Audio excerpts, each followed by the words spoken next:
Hello students, welcome my channel. आपको नमस्ते। बात करते हैं एमएलएसयू के बीए सेकेंड ईयर के हिस्ट्री के फर्स्ट पेपर के बारे में। तो आपका फर्स्ट पेपर का फोर्थ जो आपका यूनिट है, फोर्थ यूनिट में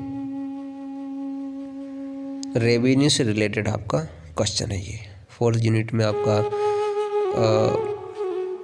भूमि से रिलेटेड, जो कृषि से रिलेटेड कानून है और कृषि से जो रेवेन्यू होता था कंपनी को, तो अंग्रेज़ों का भू राजस्व सिद्धांत है, उसमें से कुछ नीतियाँ जो लागू की गई थी, उस नीतियों में से हम स्थायी बंदोबस्त के बारे में पढ़ेंगे आज। चलिए दोस्तों, स्थायी बंदोबस्त क्या है, किसने लागू किया, क्या क्या उसमें हुआ, वो पढ़ते हैं। चलिए, स्थायी बंदोबस्त लॉर्ड कॉर्नवालिस ने शुरू किया था। ये एक प्रकार की व्यवस्था थी, लगान व्यवस्था। तो इसमें क्या था, भू राजस्व जो ब्रिटिश कंपनी लेती थी, भू राजस्व, तो वो अलग अलग तरह से लेती थी। कुछ योजनाएं पहले वाले गवर्नर जनरल ने लागू की थी। तो लॉर्ड कॉर्नवालिस जब आया तो उसने एक व्यवस्था लागू की, जिसमें कि किसानों को जो है भूमि का लगान देने के लिए एक व्यवस्था करी, जिसमें जमींदार जो होते थे उनको भूमि का मालिक माना गया और सीधा जो है वो जमींदार से कर वसूल करने लगे। तो ये एक प्रकार का लॉर्ड कॉर्नवालिस का सुधार माना जा सकता है, स्थायी बंदोबस्त। चलिए देखते हैं क्या था ये। लॉर्ड कॉर्नवालिस का शासन अपने प्रशासनिक सुधारों के लिए हमेशा याद किया जाएगा। उसने साम्राज्य विस्तार की और अधिक ध्यान न देकर आंतरिक सुधारों की ओर विशेष ध्यान दिया। यानी कॉर्नवालिस अच्छा इंसान था। कंपनी शासन में निष्पक्षता और दृढ़ता लाने में उसे काफ़ी सफलता मिली। उसने कंपनी की सेवा, लगान व्यवस्था, न्याय और व्यापार संबंधी अनेकों सुधार किए। लगान व्यवस्था के क्षेत्र में उसके द्वारा किया गया स्थायी बंदोबस्त, परमानेंट सेटलमेंट, ब्रिटिश शासन के इतिहास में महत्वपूर्ण स्थान रखता है। कॉर्नवालिस का सबसे महत्वपूर्ण सुधार राजस्व व्यवस्था या उसकी वसूली का प्रबंध करना था, कि भूमि का लगान जो है, कृषि भूमि का लगान जो है वो कैसे लेना है। अभी तक कंपनी वार्षिक ठेका के आधार पर, हेस्टिंग्स ने जो शुरू किया था उस आधार पर जो चल रही थी, सबसे ऊंची बोली लगाने वाले को ज़मीन दी जाती थी। इससे कंपनी और किसान दोनों परेशानी होती थी। तो वार्षिक ठेका का मतलब जो सबसे ज़्यादा लगान की बोली लगाएगा वो ज़मीन उसी को दे दी जाएगी। तो कॉर्नवालिस ने इसमें सुधार किया था और स्थायी बंदोबस्त के आधार पर जमींदार भूमि के स्वामी बना दी। जमींदार जो होते थे उनको जो भूमि का स्वामी बनाया गया था, उन्हीं से डायरेक्ट जो है वो कर वसूला गया था। जमींदार जो है कृषकों को खेती करवाते थे और वो निश्चित लगान भी भरते थे, और जमींदारों को ही भूमि का मालिक बना दिया गया था। और लगान नहीं देते थे तो उस जमींदार को दोषी ठहराया जाता था।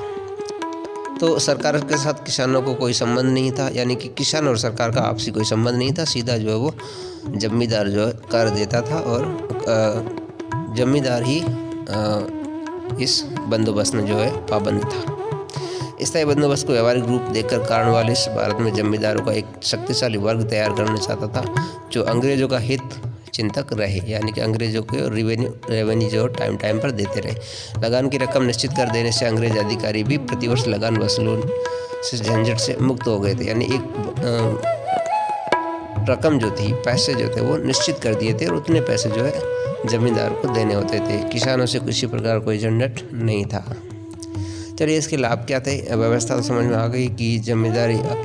स्थायी बंदोबस्त क्या था। स्थायी बंदोबस्त में भूमि का कर लेना था, और वो कर जो वो किसानों से ना लेकर के एक ऐसी व्यवस्था बनाई गई थी जिसको स्थायी बंदोबस्त कहा गया, जिसमें जो जमींदार होते थे उसको ज़मीन का मालिक माना गया और जमींदार किसानों से कृषि कराता था, और साल भर का जो लगान निश्चित किया गया था वो लगान जमींदार ही कंपनी को देता था। इसके लाभ क्या हुए। इसका लाभ जो सबसे ज़्यादा जमींदार हुआ, मन मर्जी से वो ज़मीन के रेवेन्यू को लेते और किसानों को शोषित करते। तो वे ज़मीन के वास्तविक भी बन गए थे, और ये उसका अधिकार जो वंशानुगत था। यानी एक जमींदार है, उसके बेटे को आगे वाली ज़मीन जाएगी। यह वर्ग भारत में ब्रिटिश साम्राज्य की जड़ को मजबूत करने में सहयोग करने लगा था। दूसरी ओर भूमि पर स्थायी स्वामित्व हो जाने से वे कृषि विकास के कार्य में रुचि लेने लगे, जिससे उत्पादन भी बढ़ा। उत्पादन वृद्धि होने से जमींदारों को अधिक लाभ प्राप्त होने लगा। कंपनी को प्रतिवर्ष एक निश्चित आय की प्राप्ति होने लगी। वह बार बार लगान निर्धारित करने तथा वसूलने के झंझट से मुक्त होकर अपना ध्यान प्रशासनिक क्षमता को बढ़ाने में लगाती थी कंपनी। साथ ही अब लगान वसूलने के लिए कर्मचारी को नियुक्ति भी नहीं करनी पड़ती थी, क्योंकि डायरेक्ट जो है वो जमींदार पैसा चुका देते थे। अब इसका क्या नुकसान था या बुरे क्या परिणाम थे, ये देख लेते हैं। स्थायी बंदोबस्त जमींदार और कंपनी के बीच समझौता था। किसानों को इसमें बीच में नहीं लिया गया था और किसानों को जो है जमींदारों पर छोड़ दिया गया था। किसानों से कर लेते जमींदार, तो जमींदारों ने उनका शोषण किया।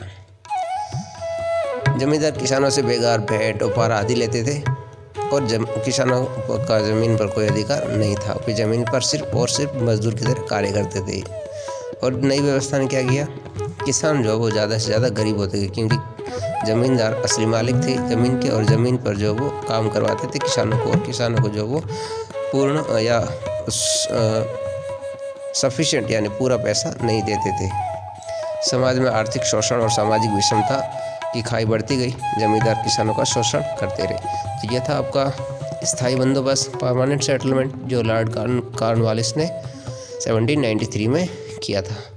चलिए, ये फाइल जो PDF आपको मिलती है, हर वीडियो के साथ PDF फाइल आपको मिलती है। PDF फाइल डाउनलोड करके आप नोटबुक में लिख सकते हैं नोट्स को, और अपने परीक्षा की तैयारी जो है वो कर सकते हैं। चलिए, thank you. So students, be happy and stay blessed. Subscribe our channel to find out more updates. Thank you.